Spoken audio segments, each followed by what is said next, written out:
You know what's crazy? Everyone's talking about football and basketball. Why is no one talking about soccer? Well, people were talking about this is a great question. Yeah. People were talking about soccer until some people who were talking about soccer or buying soccer cars didn't see the returns that they wanted, and then people stopped talking about soccer. Hmm.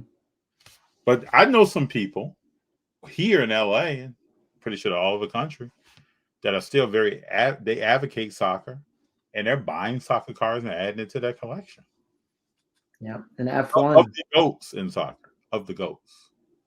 we got the World Cup coming up. I think you're if you're going to see anything at the national that you haven't seen at a show recently, I believe F1 and soccer are going to be representing heavy.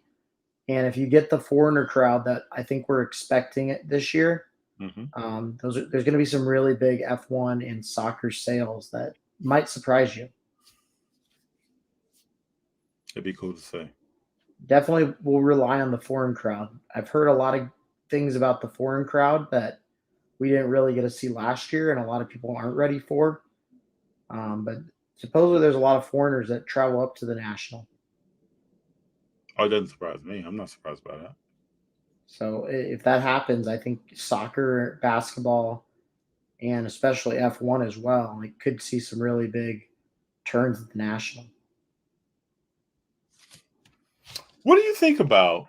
Let's go back a little bit here. What do you think about people were talking about F1 heavily and soccer heavily? Now you don't hear that. Why do you think that is? I think one of the biggest things I've seen over the last couple months is people have really started looking at what they own, and they're like, I love my what is it? I mean, I love my Mbappe card, but I don't like soccer.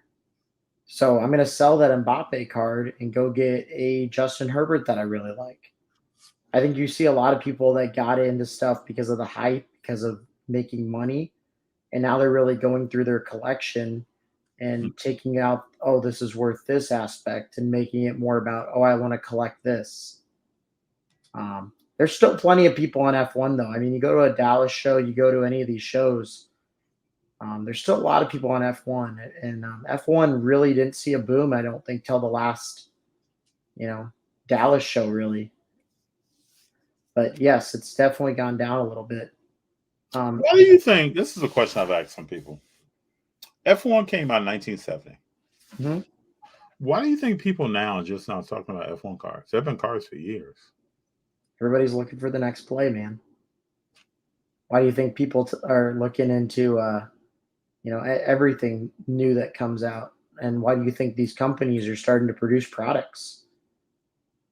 Anything that's new is always hot at the beginning. It's just the longevity of it. But I think everyone has a place in this hobby. I also think soccer does. I think hockey is the most slept on of all of them. But in Canada, you go and that's all you see is hockey cards. True. Um, And and in the that's US, it's like a regional play. right. And I think when we start getting into these alternative sports, when you only have so much money in your bankroll and you only have so much room in your card case, you really have to diversify what you're going to be doing. And I think a lot of people have chosen football or basketball just because that's what they know. But then you have these people that are starting to know soccer, starting to know F1, or maybe they watched it their whole life and they just you never knew that about them, and they're getting into it now. And I think F1's the most interesting of all of them because of the box prices and how much the product really costs. There's not really a good entry level into F1. No, it's not. True. And there's only really two or three drivers where you're really chasing. So it's All definitely good, interesting. all good facts to the moon. From the bench, you had guys' minds super heavy on Messi, Mbappe, etc., and never watched him play a single match. You're absolutely right about that. I've talked to some people, and a lot of these people heard someone tell them that's probably who you should buy. Well, and that's the thing, is we're a lot of us are a bunch of followers, not do your own research people. And that's why I always say since day one, do your own homework. If you copy someone else's homework, it's only going to last so long. Especially if I put to the moon on my homework. But put your name down, bro. No good. No Uh, good. from the bench, I'm a big hockey guy. LOL. Hope to see it grow more in the states, etc. Well, ESPN is bringing more to our homes. TNT having than last year and going forward. I mean, we can only hope, you know. Yeah, Over the I think there may be different viewers that watch more of hockey. what hockey really needs is a cooler product. You have these young gun cards, which are your main cards. Make those cards cooler. There's a lot of your hockey stuff that's worth money is it looks like a base card right now. People don't like that look.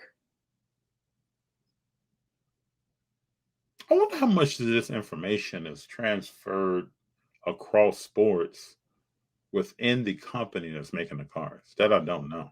I don't know either. Like if you see something that's a refractor or prism silver, or you see something that people are really reacting to. Well, I look at the Prism this year when they did the draft picks and then they did the Prism. They redid the colors and that stuff, and it looked almost the same. Hmm. I miss the old Prism look that they had personally, but